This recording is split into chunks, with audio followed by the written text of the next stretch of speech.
আসসালামু আলাইকুম। এবার আমাদের এক সময়ের বিশ্বসেরা অলরাউন্ডার আমাদের ক্রিকেটার সাকিব আল হাসানের এক ঘোষণাতেই সম্ভবত সরকার বিপাকে পড়েছে, বিব্রতকর অবস্থায় পড়েছে। তখন তার ওই ঘোষণা সম্পর্কে আন্তর্জাতিক গণমাধ্যম রয়টার্সের কাছে কোনো ধরনের কোনো প্রতিক্রিয়া জানায়নি বিএনপি সরকারের পক্ষ থেকে কেউ। এবং সাকিবের ওই ঘোষণা আন্তর্জাতিক মহলে কি বার্তা যেতে পারে সে বিষয়ে পরে আসছি। তার আগে ঘোষণাটি সম্পর্কে আপনাদের জানাই, নিশ্চয়ই এর মধ্যে অনেকে জেনেছেন। তিনি আন্তর্জাতিক বার্তা সংস্থা রয়টার্সকে দেওয়া এক সাক্ষাৎকারে বলেছেন যে সরকার যদি তার নিরাপত্তা দেয় তাহলে তিনি দেশে ফিরে বিচারের মুখোমুখি হতে প্রস্তুত। তিনি বলছেন যে আমি দেশে ফিরে আদালতের বিচার প্রক্রিয়া সহ যা যা করার প্রয়োজন সবই করতে প্রস্তুত। আমি জানি আমি কোনো অন্যায় করিনি, তবে সরকারকে আমাকে নিরাপত্তার ব্যবস্থা করতে হবে। এমনকি তিনি একথাও বলেছেন যে যত দ্রুত সম্ভব তিনি দেশে ফিরতে চান। যদি তা সম্ভব না হয়, ডিসেম্বরে সাবেক প্রধানমন্ত্রী শেখ হাসিনা দেশে ফেরার যে ঘোষণা দিয়েছেন সেই তার নেত্রীর সঙ্গেই তিনি দেশে ফিরতে চান, দেশে ফিরবেন, ফেরার চেষ্টা করবেন এবং দেশে ফিরে তিনি তার অবসরের একটা পরিকল্পনার কথাও জানিয়েছেন যে একটা বিদায়ী সিরিজে অংশ নিতে চান। তো সাকিব আল হাসান রয়টার্সকে দেওয়া সাক্ষাৎকারে এর আগে তার যে একাধিকবার দেশে ফেরার প্রস্তুতি এবং সেগুলো কীভাবে ভেস্তে গেল সে বিষয়েও খোলামেলা কথা বলেছেন। তিনি বলেছেন যে 2024 সালের শেষ দিকে, অর্থাৎ তৎকালীন ডক্টর ইউনূস সরকারের আশ্বাসে একবার দেশে ফেরার প্রস্তুতি নিয়েছিলেন, অর্ধেক পথ যাত্রাও করেছিলেন। যুক্তরাষ্ট্র থেকে তিনি যখন দুবাই পৌঁছান তখন তিনি জানতে পারেন যে তাকে নিউ ইয়র্ক ফিরে যেতে হবে, তার কারণ তাকে দেশে ফিরতে দেওয়া হচ্ছে না। তিনি মন্তব্য করছেন যে 12 ঘন্টার মধ্যে আসলে কি ঘটে গেল আমি জানি না। এরপর আরও একবার তিনি দেশে ফেরার প্রস্তুতি বা পরিকল্পনা নিয়েছিলেন, কিন্তু ওইবার শেখ হাসিনার জন্মদিন উপলক্ষে সামাজিক যোগাযোগ মাধ্যম ফেসবুকে তিনি শুভেচ্ছা জানিয়েছিলেন। এই কারণে তাকে ওই পোস্টের কথা জানিয়ে দেওয়ার পর বলা হয় তাকে দেশে ফিরতে দেওয়া হবে না। এমন মন্তব্য করে তিনি বলছেন যে আমি বুঝতে পারি না বাংলাদেশে আমাকে ঢুকতে না দেওয়ার মানদণ্ড কিভাবে এটি হতে পারে।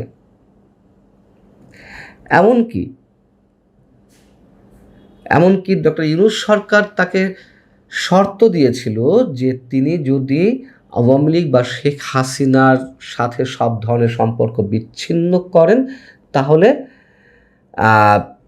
তার দেশে ফেরার বিষয়টি বিবেচনা করা হতে পারে। তখন তিনি নাকি বলেছিলেন যে এটি প্রশ্নই ওঠে না, তার অবস্থান স্পষ্ট। তিনি আওয়ামী লীগের রাজনীতি শুরু করেছেন, আওয়ামী লীগের সঙ্গেই থাকবেন। এসব বিষয়ে রয়টার্সের পক্ষ থেকে প্রধানমন্ত্রীর কার্যালয়ে প্রধানমন্ত্রীর যারা মুখপাত্রের দায়িত্বে রয়েছেন তাদের সঙ্গে যোগাযোগ করা হয়েছিল, কিন্তু রয়টার্স লিখছে যে তাৎক্ষণিকভাবে তাদের কোনো প্রতিক্রিয়া পাওয়া যায়নি। তবে বাংলাদেশের পক্ষ থেকে কোনো কোনো গণমাধ্যম তার এই সাক্ষাৎকারের পরে ক্রীড়া প্রতিমন্ত্রী আমিনুল হকের সঙ্গে কথা বলেছে। সেখানে এক গতানুগতিক ধারায় অদ্ভুত এক রিপোর্ট চলে আসছে, মন্তব্য চলে আসছে। ক্রীড়া প্রতিমন্ত্রী আমিনুল হক বলছেন যে একজন ক্রিকেটার হিসেবে যে অবস্থানে তিনি ছিলেন সেখান থেকে সরে গিয়ে যখন রাজনৈতিক পরিচয় বেছে নিয়েছেন তখন আমার মনে হয় না তার দেশে ফিরে আসার কোনো সুযোগ আছে। দেশে ফিরলে তাকে আইনি প্রক্রিয়ার মধ্য দিয়ে যেতে হবে। সাকিব আল হাসানের বিরুদ্ধে 2টি মামলা রয়েছে, আমরা জানি যে একটা হত্যা মামলা আর একটা দুর্নীতি সংক্রান্ত মামলা। এবং এই হত্যা মামলার বিষয়গুলো নিয়ে তো অনেক কথা হয়েছে, কে শোনে কার কথা। সাকিব আল হাসান বলছিলেন, রয়টার্সকেই জানিয়েছেন যে তাকে যে মামলায় জড়ানো হয়েছে, যে হত্যাকাণ্ডের সঙ্গে জড়িত থাকার কথা বলা হয়েছে, ওই হত্যাকাণ্ড যখন সংঘটিত হয় তখন তিনি টরেন্টোতে অবস্থান করছেন। তিনি কিভাবে হত্যাকাণ্ডের সঙ্গে জড়িত হতে পারেন? যাই হোক, আমাদের ক্রীড়া প্রতিমন্ত্রী যে কথাটি বললেন যে যেহেতু তিনি রাজনীতি বেছে নিয়েছেন তার আর ফেরার সুযোগ নেই। আচ্ছা, রাজনীতি বেছে নিয়েছেন বেশ ভালো কথা, তিনি হত্যা মামলার আসামি। তিনি তো বলছেন যে তিনি দেশে ফিরে আইনি প্রক্রিয়ার মুখোমুখি হতে চান, তার বিরুদ্ধে যে মামলাগুলো রয়েছে হত্যা মামলা সহ সেগুলোকে ফেস করতে চান এবং নিরাপত্তাটা চেয়েছেন। তিনি তো বলেননি যে আমাকে জামিন দিতে হবে, আমাকে জামিনের শর্তে দেশে আমি আসতে চাই, এই ধরনের কোনো মন্তব্য তো করেননি। এই যে মবের ঘটনাগুলো ঘটছে, এই যে হামলা, নানান ধরনের রক্তপাতের ঘটনা ঘটছে, সেই জায়গা থেকে তিনি বলেছেন যে তাকে যেন নিরাপত্তা দেওয়া হয়। এটি তিনি দাবি করতে পারেন না? তিনি তো যেন মানুষ নন, একজন সাধারণ মানুষও এই দাবি করতে পারেন যে আমি বিচারের মুখোমুখি হতে চাই, আমাকে যেন নিরাপত্তা দেওয়া হয়, বিচারের আগেই যেন আমাকে মেরে ফেলা না হয়, সন্ত্রাসীদের আক্রমণের শিকার না হই, মবের শিকার যাতে না হয়। এইগুলোই তো বলেছেন তিনি, এর বাইরে তো অন্য কিছু নয়। তার মানে রয়টার্সকে প্রধানমন্ত্রীর কার্যালয়ের কেউ যেমন কোনো প্রতিক্রিয়া জানায়নি, আবার ক্রীড়া প্রতিমন্ত্রী আমিনুল হক তিনি কথা বলে খানিকটা নিজেকেই পেঁচিয়ে ফেলেছেন। কি উত্তর দিয়েছেন তা তো শুনেছেনই। এবং সাকিব আল হাসান এই কথা বলার কারণ কি? এই যে 2 দিন আগেই গত বুধবার দিল্লিতে শেখ হাসিনার যে সংবাদ সম্মেলন ছিল সেখানে তিনি ভার্চুয়ালি যোগ দিয়েছিলেন সাকিব আল হাসান। এই কারণে তার পরপরে তার মাগুরার বাড়িতে হামলা করা হলো, আগুন দিয়ে জ্বালিয়ে দেওয়া হলো। তো তিনি তো বলবেন আশঙ্কার জায়গা থেকে যে আমাকে নিরাপত্তা দিলে আমি বিচারের মুখোমুখি হতে চাই। তাহলে কোনো মানুষকে নিরাপত্তা দেওয়া হবে না? বিচারের মুখোমুখি তারা যে হতে চান সেই সুযোগ দেওয়া হবে না? এই জন্য বলছিলাম যে বিএনপি বিপাকে পড়েছে। কেন বিপাকে পড়েছে?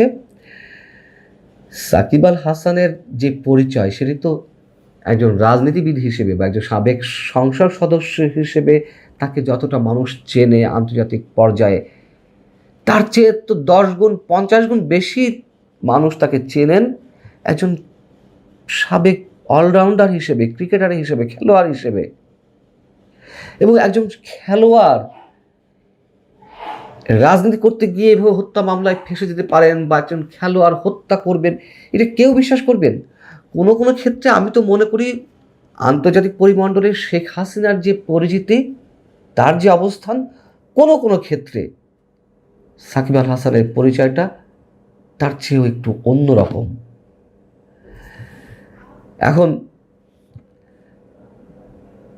যদি তাকে সে ধরনের নিশ্চয়তা না দেওয়া হয়, নিরাপত্তা না দেওয়া হয় বিচারের মুখোমুখি হওয়ার জন্য, তাহলে বার্তাটা কি যাবে? আন্তর্জাতিক বার্তা সংস্থা রয়টার্স থেকে শুরু করে গার্ডিয়ান, ব্লুমবার্গ, বিশ্বখ্যাত যে গণমাধ্যম বার্তা সংস্থাগুলো রয়েছে তারা তো একের পর এক শেখ হাসিনার ইন্টারভিউ প্রকাশ করছে, আরও করবে সামনে। এবং এর সাথে সাকিব আল হাসানের বিষয়টি নিশ্চয়ই তারা অন্যভাবে গুরুত্ব দিয়ে দেখবে, যেটি রয়টার্স করলো। অতএব বিএনপি যতটা ফুরফুরে মেজাজে থাকতে চাইছে নানান ধরনের কৌশলে শেখ হাসিনা যাতে না আসে, এটা তো এখনও ওপেন সিক্রেট, লুকোচুরি কিছু নেই। সাকিব আল হাসানও আসবে না যদি এরকম চায়। বিএনপি আসলে কতটুকু আন্তর্জাতিক চাপের মুখে থেকে তার প্ল্যানিংগুলো বাস্তবায়ন করতে পারবে, অথবা আন্তর্জাতিক মুখে পড়ে বিএনপি কতটা এই জায়গাতে অবস্থান নিতে পারবে। ভালো থাকুন সবাই, আল্লাহ হাফেজ।